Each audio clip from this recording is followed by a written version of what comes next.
Hi, my name's Dan, and this video is one in a series that I'm doing on using materials in Unreal. And this one, said on the title, Moving Materials, actually I'm going to do a couple of things, both of which are to do with dynamic materials. So that's materials which change over time. So the first one I'm going to do is involve some moving, scrolling textures over a surface, and the second one is going to be more of a pulsing kind of thing. Okay. So my setup here, I've got a third-person template map, um, and the only thing that I've got added is this texture that I've included, which is just a white circle on a black background, which I'll be using later on. Okay, so let's crack on then. So let's create a new material. I'm going to call this my moving map, and I'm going to show you a couple of ways in which you can get things to move. So I'm going to bring in a texture. What I'm going to do is I'm going to turn the floor into a kind of fiery, dangerous thing. Um, so I'm going to go looking in the starter content for the fire texture that I happen to know is there. There it is. And I'm going to bring that material back up so that I can drag it in. And expand that out. And we're just going to plug that for now into the base color and apply. So nothing really complicated going on there. Back to here, and I'm going to drag that onto the world. Okay. And so what we want to do is get this texture so that it's scrolling across the surface. And the way that we can do that is by manipulating the UV coordinates. So there are a couple of ways of doing this. One way would be to break apart the UV coordinates and um, treat them separately. We're going to do it a slightly different way. So I'm just going to put in the texture coordinates. Texture coordinates.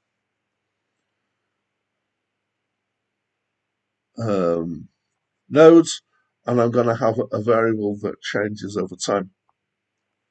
Um, so I'm going to use, there are a couple of time-based nodes that you can have. There's one that's just called time, and that's has a varying number that depends on the time, and you can tell it when to reset itself back to 0.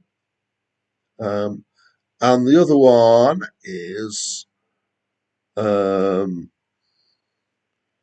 time with speed variable, and that's the one that we're going to use because this gives us some control over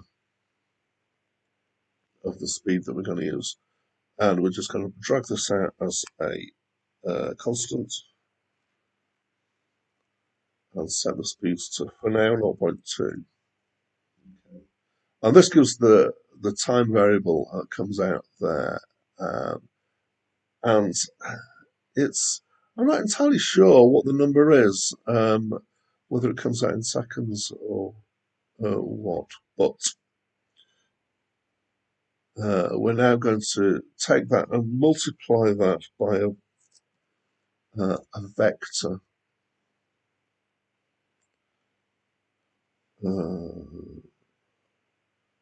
Constant,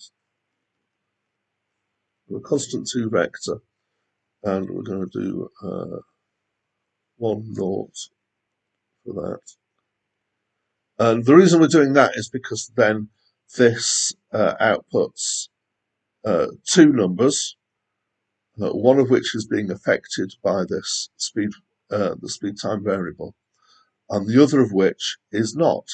And then so if we multiply these two texture coordinates together, in fact, I will add them together, then it will affect one of them and not the other. So it will scroll in a straight line rather than diagonal. That's the theory. And there we go. It has worked. So there are a few things that we can manipulate in here. So this is obviously the speed. So if I slow that down, 0.02, it'll go a lot slower. That's good. We can also change the the tiling of this on here if we want. So we can multiply by 4 or multiply by whatever number we like. In there. And at the moment that's, so we could plug a constant in there, but the other thing is a lot of these nodes, if you highlight them, it gives you the chance to plug in a value here. So I'm just going to plug in a value 3 there, which is going to, which I thought was going to scale that across there, but it doesn't seem to have done so. So apologies for that. Actually, if it on here. Let's try that slightly differently then. Let's stick that multiplication in here. Times 3. Tile. Yes, that's tiled, isn't it? So I'm going to apply that and we're going to see how that works on the floor.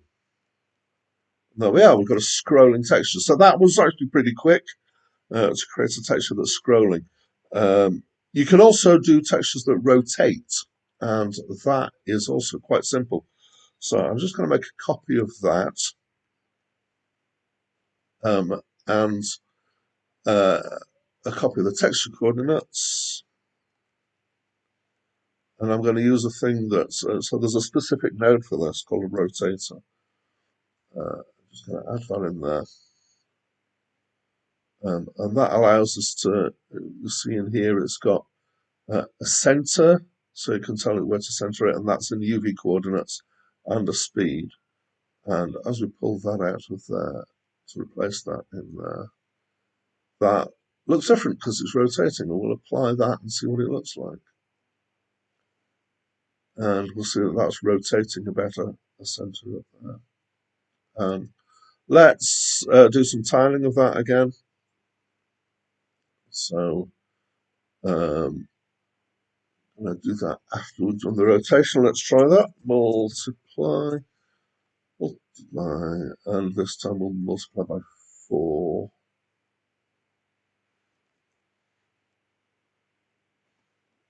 And apply and see what kind of effect we've had on that. See on here, it doesn't look like it's had an effect on that texture. But we can't see anything. Let's try multiplying here before we do the rotator. Then multiply 4.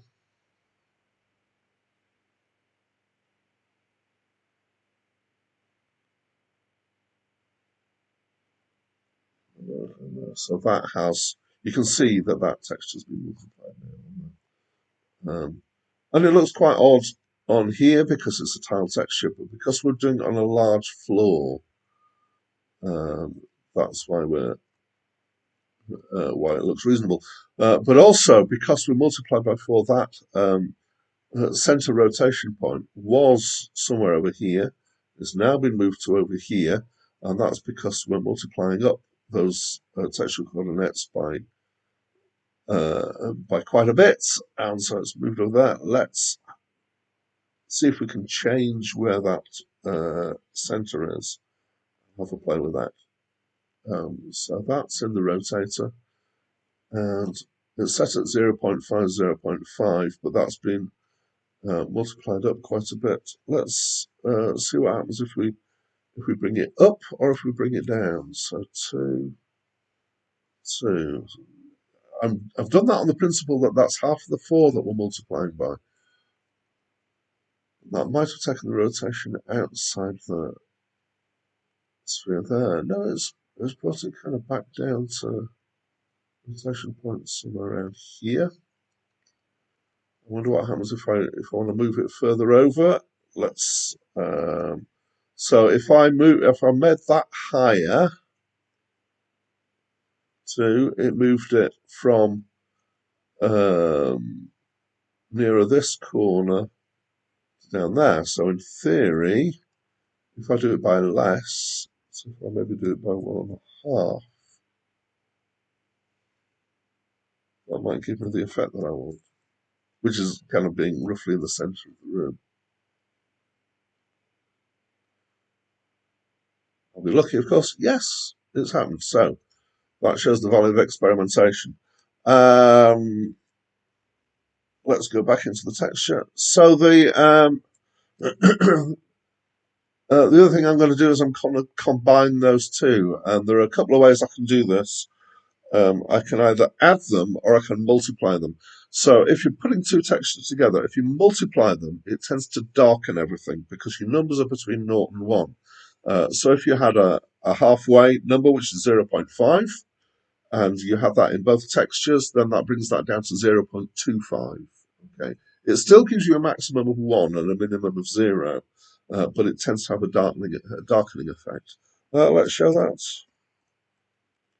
Multiply, and it takes all three channels RGB and multiplies them individually, which is useful. So as I said, it's kind of darker. And let's see that applied. And it's kind of swirly. We can see that it's still moving textures. It's not kind of giving us a pulsing, changing feel. That's considerably more complicated to achieve. If we wanted to maintain the kind of same level of brightness and color, then it's probably better to add them. Actually, if you directly add them, then your maximum becomes 2, and so you lighten the whole thing in the process. But we can manipulate that. So as you can see, it's lighter than it was. But if we want to bring that down, we then can just divide by 2 for everything. Divide, and the automatic thing is 2 in there. That should bring us back to roughly the same. And in my opinion, that looks right. Let's have a look at how that looks. So that's one rotating texture and one moving texture, and it gives a kind of swirling effect. There might be all sorts of reasons why you want moving texture. It isn't great for a fire effect. There's all sorts of other things you could do for that, and you might be wanting to include particle effects on that. We're going to move on, and we're going to do a pulsing effect instead. So I'm going to make a second material here, and I'm going to call it my pulse. Okay, so the first thing that we're going to do is we're going to make the base color pulse, and I'm just going to use um, the time variable here, and I'm just going to plug that in there and straight into the base color and see what happens. And nothing. Okay, so that's changing very slowly over time, or possibly is. Actually, what if we want a pulsing that's going up and down, then we probably want that to feed that into a sine wave. So I'm going to bring that out. Apologies that I'm introducing maths already into this. But there we go. So that's kind of pulsing up and down, and it's doing it about once a second. Is that how we want it to be? We might want this to be a bit slower than that. So let's try dividing time by, let's see if we can get it down to about every 3 seconds. So divide that by 3 and put that into there. And that's giving us a slower thing. It's still got this kind of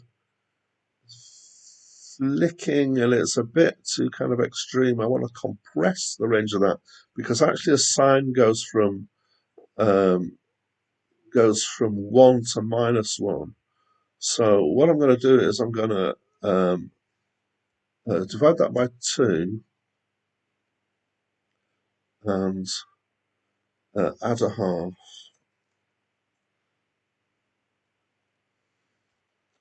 So hopefully that'll bring it into a better range. If that's much more like it, it's still spending longer at the top of that than I would really want it to be, maybe. I wonder what happens if I reduce this to 0.25. I'm just doing trial and error here.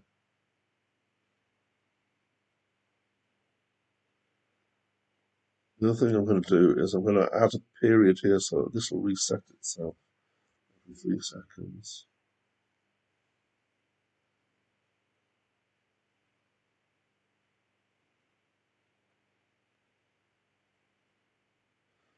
Still feel like that movement's a bit abrupt,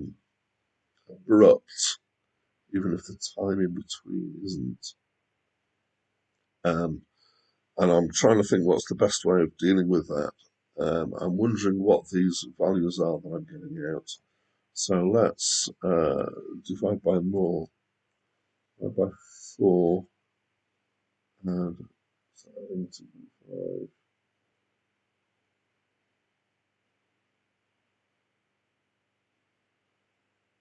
I'm going to live with that. That's better than we had. Right. So that's just giving us a pulsing black and white. Um, we can do various other things with this. I'm going to apply this to an object here and have a look at that. Yeah, that looks more effective once it's applied in the world. Um, However, what I want to do is I'm not actually going to use it to pulse the color. I'm going to use it to pulse um, the metallic parameter. And I'm going to set the roughness down to 0, constant, so that it's shiny or not shiny. Actually,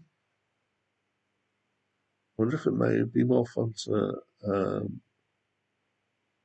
change the roughness.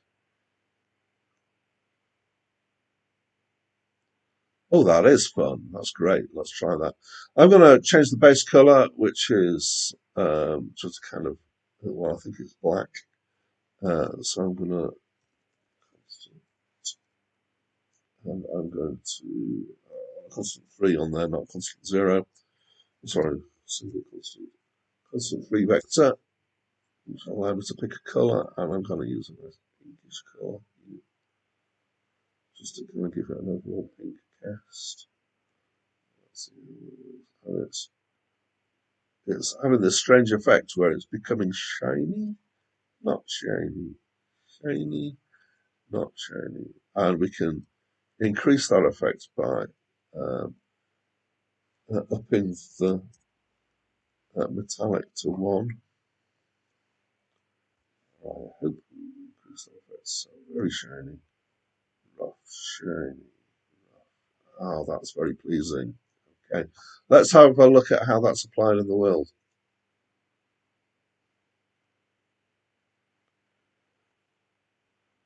So this is our very odd cube, which is oscillating between being shiny and not being shiny. And um, I'm going to do one last thing with this, which is why I brought in this mask here, is that I'm going to also apply a mask. So a mask is a texture that has elements of black and white, and you can use it to affect some areas and not other areas. And if I combine these two things, the map and this pulsing variable, it will affect only the white area within the mask. So if we just do a multiply here, um, and it actually doesn't matter whether I use all the RGB or the others, I'm just going to plug it out the RGB. So any one of those should work as a single variable. And hopefully that's going to apply that. It's the roughness, isn't it? So it's all shiny and then some shiny, because roughness 1 is the lack of shiny. What I want to do is to invert this. So I'm just going to do 1 minus to make that the inverse, effectively. So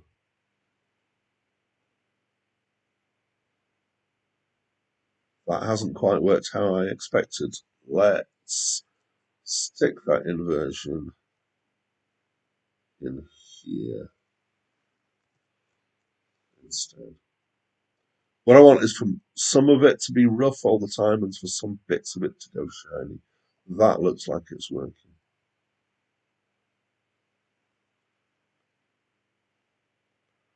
Not quite, not as much as I'd hoped. I wonder why that is. That's interesting. I'm going to increase this to 1.5 because I think that's how it affects it. It's been inverted. And I've divided by 4. So as you can see here, basically I'm messing with my values until I get what I want. That's much more like it. So I've set that back to a divide by 2 and a add half, which should bring up that value so that it's always between 0 and 1. And if we look at that live in here, we see we've got a small area that becomes reflective. I'm going to actually, just to make that a little bit more obvious, just going to rotate this around so that we can see that bit there. So we've just got that corner that's going reflective and non-reflective. Okay, so that's 2 different ways of adding some kind of dynamic contents to your materials. Neither of them are brilliant, but hopefully it'll show you the principles. And that's it from me for now.